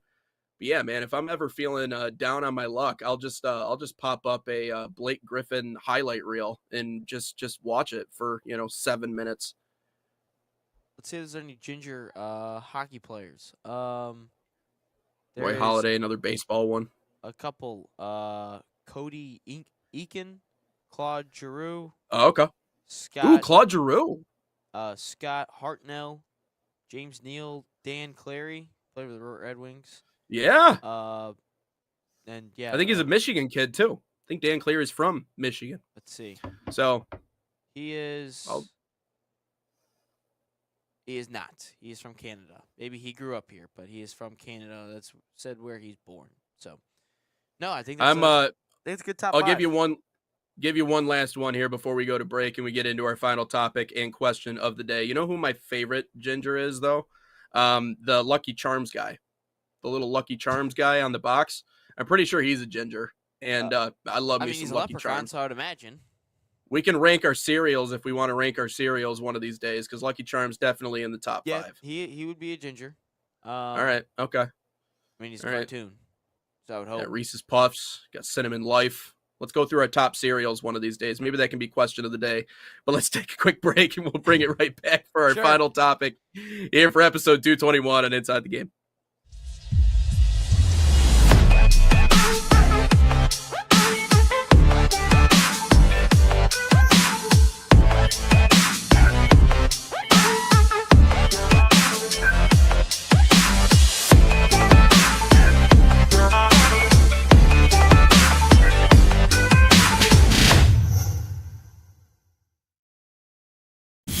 Experience the thrill of the game like never before with NSN's Game Rewind.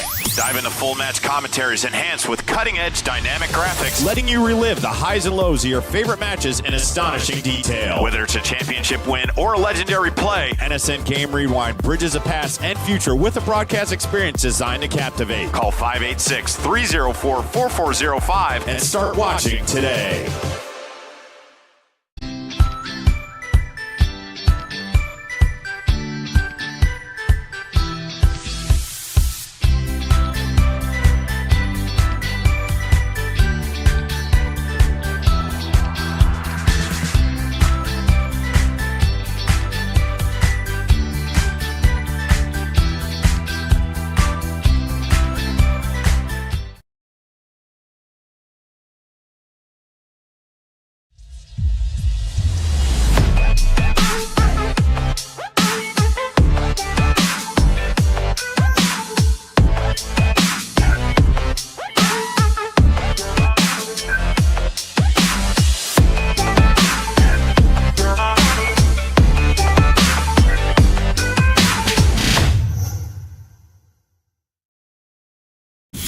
Experience the thrill of the game like never before with NSN's Game Rewind. Dive into full match commentaries enhanced with cutting-edge dynamic graphics. Letting you relive the highs and lows of your favorite matches in astonishing detail. Whether it's a championship win or a legendary play, NSN Game Rewind bridges the past and future with a broadcast experience designed to captivate. call 586-304-4405 And start watching today.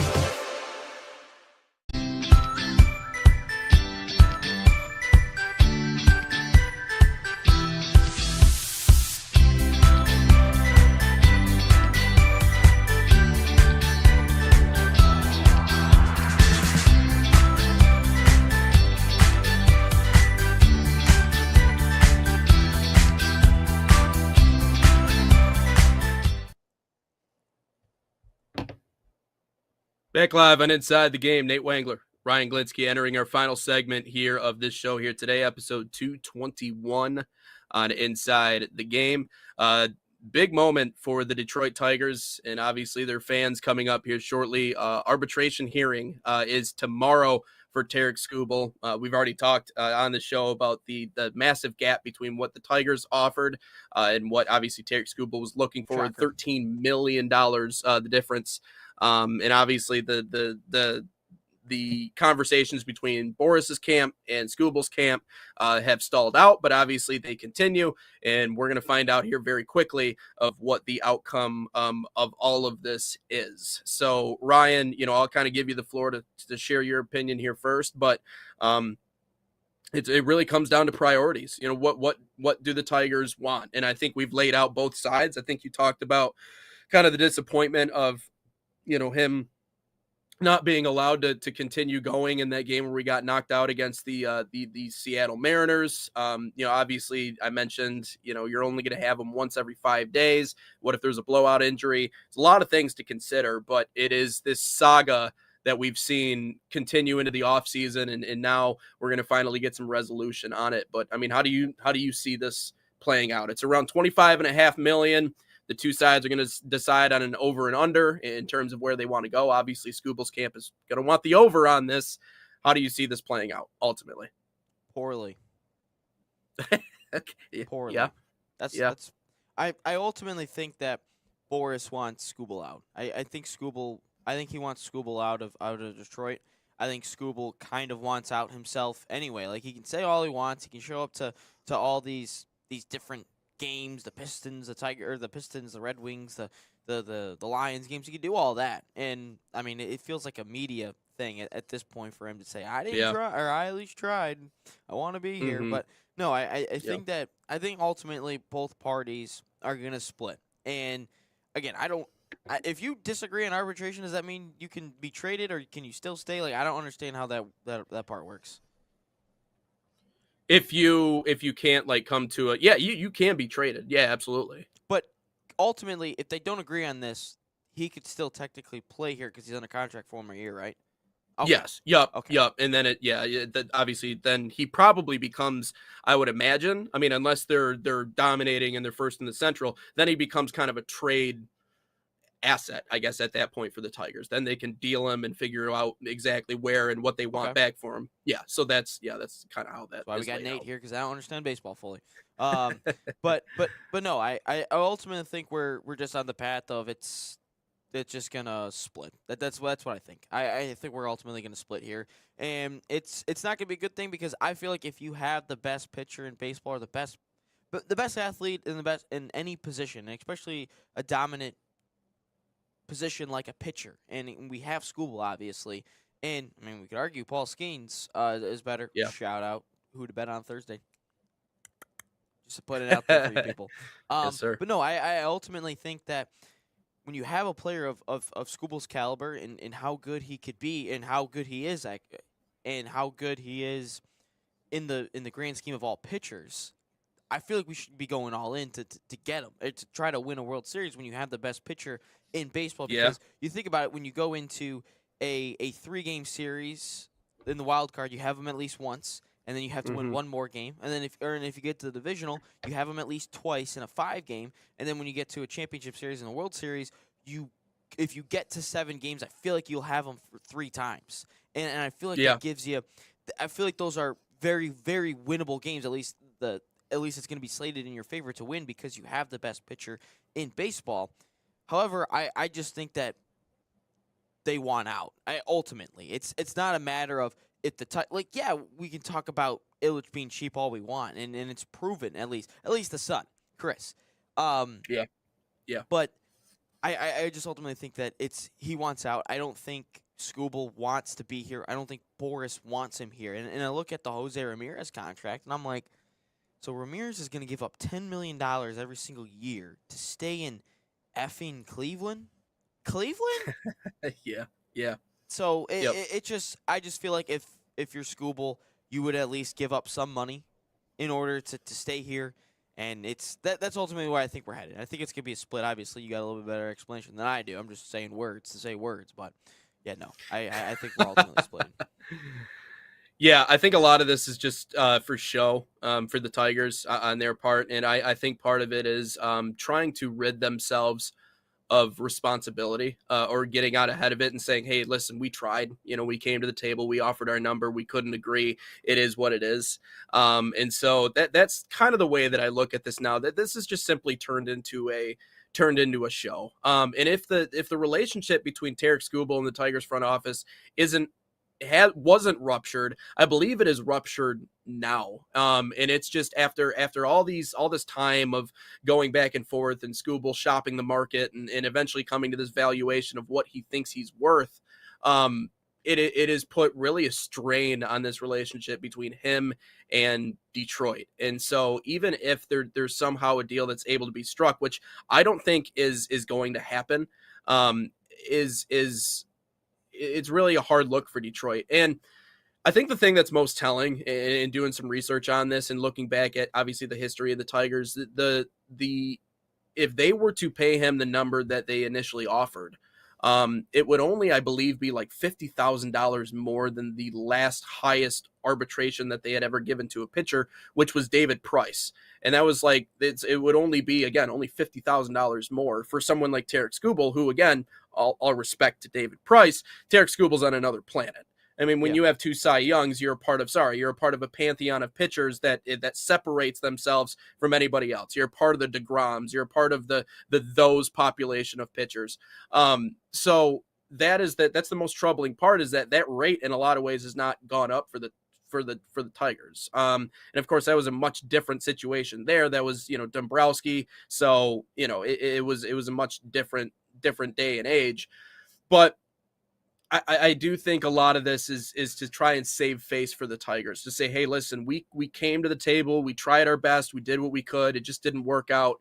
It is what it is. We're moving forward. Because I think when Scott Boras, the one thing he always likes doing, the only thing the thing that he wants to do is he wants players, when it comes time to sign a new contract, to go out and shop the market, to figure out what they think they're valued and come back to him with a number. And I think in some ways it's smart, because he doesn't want to re-sign anybody too early, and then all of a sudden they resent him because they look at, hey, here's the valuation, or here's what this guy made, right? Like, I could have made that much more, but yet I decided to take less. So I think, but it can also work against him at the same time, because then the Boras camp comes out with, hey, here's a number we like, but yet Tarik Skubal just went and looked at the market and went, hey, look at what the Dodgers are paying, look at what the Padres are paying, look at what they would give me in that valuation. So it is really hard for me to imagine a day in which, or even tomorrow, that we can come to some sort of mutual agreement on what the number will be that will satisfy both camps. And to your point about, does Skubal even want to be in Detroit? I think he does, but I don't think he does bad enough to take a pay cut. Either that, or he doesn't think this team is capable of winning a World Series next year. And I think that might be... Which I think that might be the part, frankly, to be frank with you, Ryan, and you would never say that part out loud. Maybe that's the bigger part here. Maybe he just takes a look at that roster and goes, we're not at the point of going out and competing for a World Series. Also, the insecurity of, okay, I have one more year left to play, nothing really guaranteed after that, and then thinking about the potential of maybe re-injuring his shoulder or something else along those lines. So that is, I think, for number one, it's security. Obviously, you want to know that you have a long-term contract and you have a lot of money coming in. That is a big thing for Skubal, because you have to strike while the iron is hot. And I think that is the biggest part for Skubal right now, because he's 30 years old. He's almost 30 years old. Like, that's getting up there in pitcher years. Like, you wouldn't think so. Like, you look at guys like JV, but like Justin Verlander is like a unicorn 29. In all this. Like, 29. So, I mean, he's on the verge of 30. So, like, we're getting there. Like, this isn't quite Paul Skeens. Like, we're right there. So security has to be top of mind for them. But also from Skubal's camp, it's completely realistic, because you have to strike while the iron is hot. You're the best pitcher in baseball right now. And so I just don't think the Tigers are just so allergic to pouring out money the way that maybe they used to. And I think it's because they have a front office that believes that they're developing really well, which they are developing really well. And maybe their justification is it doesn't matter what Avila did. Avila wasn't us. Like, the process starts not all over again, but in a lot of ways it starts anew when the new regime comes in. Yeah. And so, is this, are they looking at this in the grand scheme of things and going, hey, we're not in a place to compete right now? Like, so why would we go and offer you something similar to what Juan Soto is getting, when Juan Soto plays every day? And we're only going to get you one out of every 5 days. So, it's tough. I also think the kids play a factor in this as well. Because you think about 100%. Because I ultimately think that the Red Wings and the Tigers are built very similar, and obviously same owner, you could make that comparison. But it's bring the kids up at the same time and all like kind of come together as one. And if you're Scott Harris, which I ultimately don't necessarily agree with, but because when you have the best pitcher in baseball, I feel like you kind of have to compete to win a World Series. That's just my thinking. Or you trade the guy and get assets yourself. And now we're kind of, I feel like if the goal is to trade Skubal, or if the goal is this, to wait for the kids, wait for Max Clark, Briseño, McGonigal, which ultimately some of those guys could be up here this upcoming season for all I know. But Kevin McGonigal, I truly believe will. Yeah. But they're ultimately not going to be all-stars right away. They're not going to be these stud players that are going to help you win a World Series right away. It's going to take some time. But if the goal is to ultimately wait for the kids and not win a World Series right now, then I would just get rid of Skubal at this point. Just trade him. Because if you are not in win-now mode, just get rid of him. Get maximum value that you can. And right now it's probably 50 cents on the dollar at the moment. We get to the trade deadline, it's pennies on the dollar. Unless they're competing in the playoffs and they're first in the AL Central. But again, the AL Central is very weak. So there's a possibility. And for the Tigers, because they are such a good pitching development program, and we've seen that time and time again, in their ability to get the most toothpaste out of the tube in terms of their pitching development. I also just tend to believe that there is a school of thought that even without having our headliner, that they can create a staff from within that is going to be able to sustain them and provide them success. Yeah, and they can use Skubal as someone to go out and get other assets in terms of whether it be offensive, but definitely bats that could carry this team, this franchise into the future. So that is, there's so many angles to this story that it's really tough to just come to one conclusion. But the part is, I don't blame either side. Like I know that we like to pick sides and have these large sweeping opinions about, one side or the other, blame the organization. And no one's going to blame Tarik Skubal. Like Tarik Skubal's Tarik Skubal. He's done what he's done in Detroit. But I don't think there's a lot of gray area when it comes to this whole story with Tarik Skubal, because again, like I don't think you can doubt what the organization has done in terms of developing. When you look at the minor leagues, this was a historical year in that regard. So they do develop well. They do have a system that is working for them. Is Tarik Skubal going to be a long-term part of that equation? I don't know. We're gonna figure out certainly tomorrow. But let's get into a question of the day. Yep, 100%, and everyone knows the drill. Salt Athletic, an official sponsor, is here at the National Soccer Network. Save 15% by using promo code NSN15 to save on that #1 smell-proof cleat bag. That 100% works. Can put anything in it: food, basketball shoes, soccer cleats. You gotta ask John if I can use this for pickup basketball on Wednesdays. And scan that QR code or visit saltathletic.com today. But if you are trying to win one for free, we have the Salt Athletic bag giveaway still going on. That's right. We have 20 more weeks to give out 20 more of these bags. Just head over to our Instagram, NatSoccerTV. Drop us a follow and go on any of the posts that have the Salt Athletic bag giveaway and comment hashtag NSN Salt giveaway and tag one friend, and you'll be entered to win that week's giveaway. We gave one out last Friday, and we'll do the same thing right here live on the show right at the end around this time, right during question of the day. So make sure you do that, and then tune in Friday to see the winner. We'll also ship it to you completely free, so no charge that way. But let's get into it. Question of the day. Was 2025 some of the worst music ever? Because God, I felt like the whole year was just garbage. Yeah. I actually watched the Grammys. I don't actually do that. The only time I ever watch that thing is if I just so happen to be sitting in the room and it's on. But this year I actually consumed it. Like I actually watched it, and pretty much all the musical performances. I like some of the people that, like, a lot of the musicians or people that were nominated for things. I had no idea. I had no clue. Like everyone they were listing off, I was like, Who? Yeah, I don't know. I mean, the performances. Yeah, I know who Sabrina Carpenter is. Obviously, I know who Justin Bieber is. I don't like that you don't like the Biebs. That you think he's got bad. I think Bieber, it's great. Fever. Well, I don't have fever either. I just think he's great. But anyways, his performance sucked, by the way. No, maybe. Dude, I didn't understand what he was saying. He was horrible.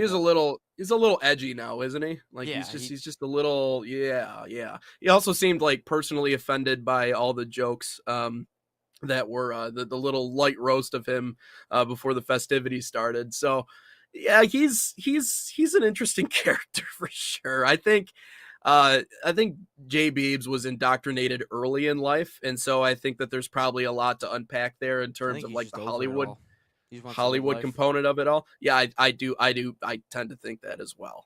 So I recognized all those people, but a lot of the other people that were nominated, I just no clue. So I mean, and all the music I listen to is either early 2000s or like 2016 or like 90s.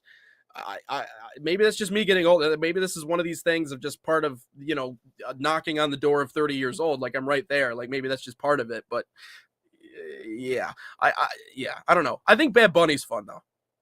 No, he's I'm gonna horrible. I'm gonna disagree with you. He was already trashed in the Super Bowl a couple years ago with Shakira and J-Lo. He just ruined it.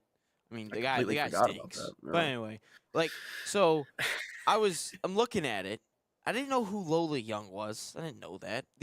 I don't know if you get this, Nate, but whenever I like the radio, sometimes I have the radio on the car. Sometimes, and whenever the beat to anxiety goes on, I always think it's somebody I used to know, and I actually like that song.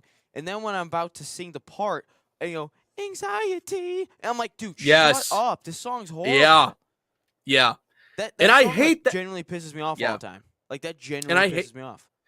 I hate when people dub old sounds and put new lyrics over it, and then people are like, yeah, that's the song. No, it's not the song. Actually, there was a song once upon a time that's better than this song that you just pulled that from. I don't like Bad Bunny. I don't like Billie Eilish, which the only thing I've ever liked about Billie Eilish is that she's a big Office fan. And when Rainn Wilson went to go interview the biggest Office fan ever, he goes, and I heard it's a little boy named Billy. Opens up the door, it's Billie Eilish, the singer. And he's like, tough. I mean, Lady Gaga's not real. She's just not a real human being. She's a robot. She's not real. Might be a little bionic. Sabrina Carpenter. I don't like her music. Surprised Tate McRae didn't get anything. Or is that like 2025 when she did that? All I'll give you is the Bruno Mars performances. That was the only two that I liked. Bruno's fun. I feel like Bruno is not Bruno is for everybody, right? And it's just vibes music. So it's like I don't think there's a current artist that I really just am dying to listen to. I don't know. Who is Chappelle Roan? Do you know who that is? I don't know. Chapel Roan? Chapel. Chappelle. That's great. From the Chappelle. It's Dave Chappelle, actually. Yeah. Which I think probably would have been more entertaining. I mean, yeah. That's great. Chappelle Roan. No, Chapel Roan, which she's good, but again, it's like a lot of like sad girl stuff. I don't. First off, how did Fred again not win Dance Electronic Album of the Year? Like, who is this FKA Twigs? Who's that? No, Fred again's a dog. You give it to Fred again in the EDM atmosphere. Like, I'm gonna let you take that one because I don't know anything about EDM. Even looking at rock performance, we're not giving it to Linkin Park's Emptiness Machine. Are we not? It's a goated song, and it performed at the Champions League final.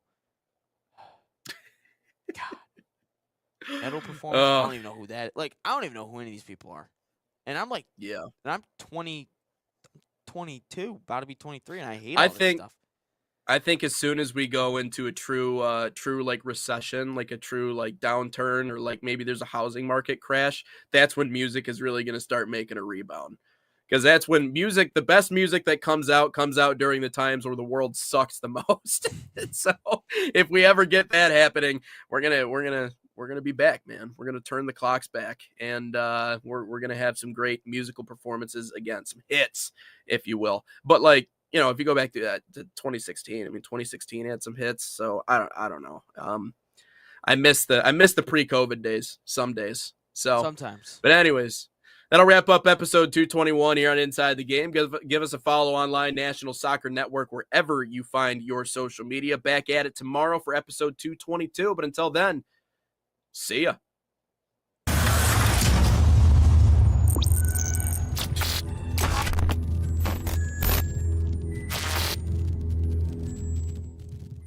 From the biggest matches to the hottest takes, Jonathan Turner and Nathan Wenger bring you the stories, the analysis, and the edge you won't get anywhere else. Streaming live weekdays at 9 a.m. on YouTube, Roku TV, Facebook, Twitter, and all major platforms. No filters, no fluff, just real talk, real soccer. This